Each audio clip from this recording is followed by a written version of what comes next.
Now, welcome to another edition of News from Naboo with Thor's Lightning Takes. And let's get right to the news. Bum bum bum. Mandalorian Season 4 has been delayed by the writer's strike. Why do you sound excited by that? I don't know. Because I'm talking about the strike. I thought Favreau had wrote the thing. Yep, he did. But no. It's written. Well, then how is it? I'm confused. The writer's strike began on May 2nd this year. They're negotiating for fairer wages, but they're at an impasse, so due to this, many Hollywood productions across the board are being affected by the strike because obviously the writers are kind of needed in order to produce content and movies and TV. I thought that's what we had AI for. It's getting there. It is getting there, isn't it? Favreau repeatedly told us that the scripts for Mando Season 4 were written before Season 3 finished airing, which was wonderful. We were all excited because we're like, good. Can't be affected by the writer's strike then because it is written, as some would say. And originally, Deadline reported production on Season 4 was expected to begin as early as September of this year. But reports from Production Weekly, which kind of tells you what's going into production, what's being produced, it reads like a VCR manual. A lot of people don't people even know what a VCR VCR is. Yeah. Wow. Didn't think of that. But they're actually saying that there's going to be a delay. And instead of starting in September, it's now slated to begin production in November, tentatively. But a further delay could possibly be expected because of the writer's strike. How is the writer's strike affecting it? Because it's complicated if you're Jon Favreau. He is the writer as well as the showrunner of Mandalorian.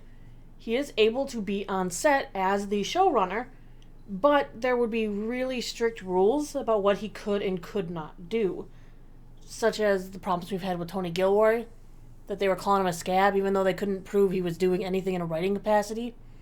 They were calling him out to try and, to get him in trouble, and so he walked away from his producing role.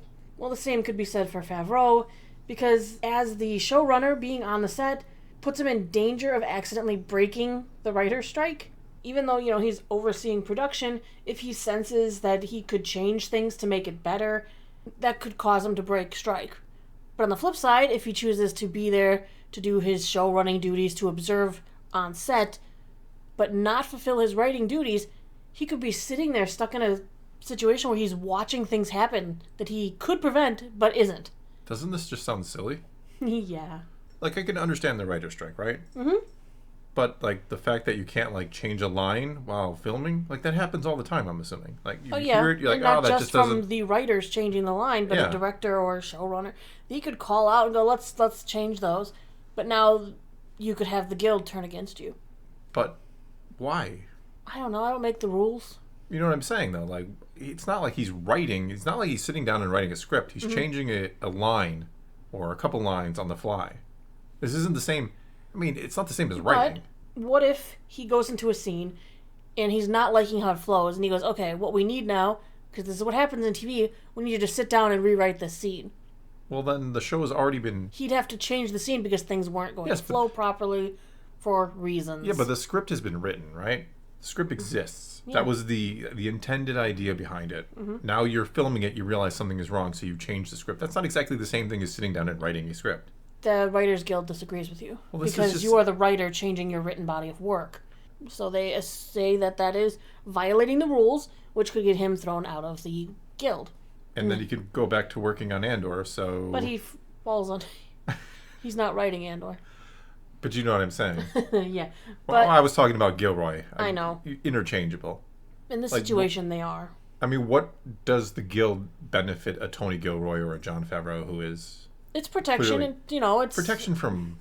Because writers, you could say, are like individual contractors. Being in a union is beneficial. It protects them, liability, and other things. I really don't know everything about being in a writers guild, but... Yeah, but you know what I'm saying here. It is protection for them from, and someone to bargain for them with the producers and people that are much higher up than they are. I'm just saying a Jon Favreau or a Tony Gilroy, they're rich.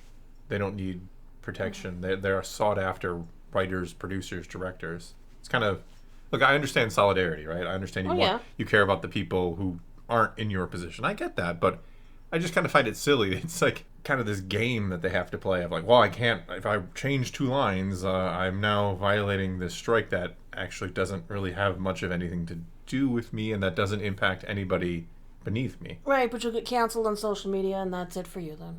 No, it's not. I don't know. I mean, I don't know. I'm just saying, it just feels kind of childish in a weird sort of, like, I get it, and then at the same time I don't get it. It's just a very weird situation because of the fact that during the first writer strike we didn't hear a lot about writers who performed other roles on set. I didn't hear a lot about the writers who are also the producer, who are also the showrunner, who are also a director. It was, the writers are gone, stick it to the man. Well, this was kind of before, like, streaming service. I mean, if you're talking about, like, 2008, we didn't have, like, Netflix and all of these major streaming services. Yeah, they were sending discs to your house. They were streaming. Netflix was a pioneer. Yeah, they were probably streaming at that point, or close to. Either way, my point is we didn't have the plethora of streaming services and shows like we do today. There was probably a fraction of the writers that we have today, just because of how much more content there is produced. Like that, it was like network TV, cable TV, yes, and not all of the streaming services, where a lot of the times you do get probably a lot of crossover between who's doing what in a production. Absolutely. Honestly, it gives the Writers Guild a lot more power because they can delay these production on things that are already written because their showrunner or producer or director is a member of their guild. Which, coming out on the other side of this, you have to be careful because they could easily annoy enough of their writers that they don't want to be part of the guild anyway. It's a really weird situation, the writer's strike. I can't wait for it to be resolved with money, because that's how this will get resolved. Well, that's what it's all about, right? It's all about money and maybe working conditions, and I mean, but it all boils down to talking about working conditions. You need to call the Marvel CGI group, the VX department. They need some. They need to go on strike. I've heard they're missing birthday parties and working 70-hour days and. Yeah, I'm not trying to sound completely unsympathetic to the writer, but I think it's a little goofy when you're like, nope, you can't like go there and you can't just change 1 line or 2 lines on a script in an active production. We're gonna shut that whole thing down because we need to make our point. Well, they need to make their point. Well, I guess they are. Let's move on to a little something lighter, perhaps. Yes, a lighter story. We're still going to stay in the vein of The Mandalorian, though. We're going to talk about your new favorite character, Axe Wolves. He's my favorite character now? He will be after this story. Well, Simon Cassionades sat down and doing an interview with the Hollow Files and kind of discussing his time on The Mandalorian as Axe Wolves, Bo's friend. Wink. What is that? What is the wink for? I don't know. Are they more than friends? They didn't seem like more than friends. They seemed like bitter enemies, actually. Well, they're frenemies. Yeah, okay. No. He respects her when she respects herself. I don't know where that's coming from. Sorry, everybody. But we did get to hear a really fun quote with him about where his name Axe comes from. I mean, obviously, anything called wolves is Filoni. But it's wolves. It's not. There's no L in there. Wolves. Can't possibly be the same thing, right? Wink. Simon says, is my very first time meeting John and Dave and being fitted for season 2, John and Dave looked at each other and asked if I knew how the character got his name.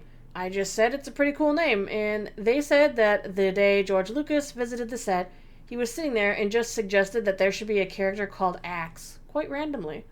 But from that moment onwards, I thought, I'd better get my textbook out.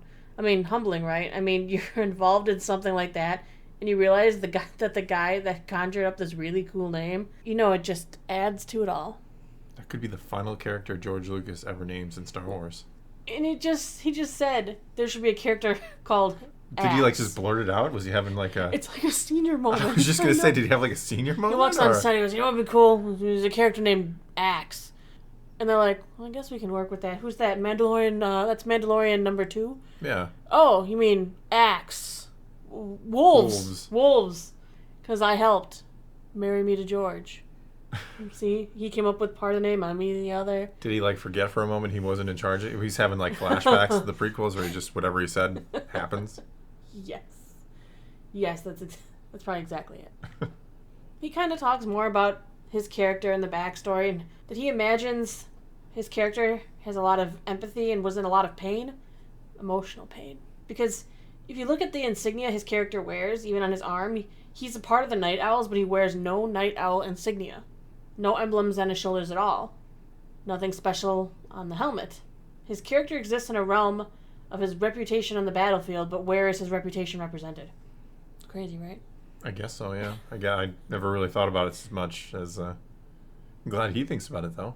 I like when actors really think about what their character could be thinking. Oh, I agree. It adds something when you actually feel like you know the motivations and you've kind of helped maybe come up with them, to a degree as well.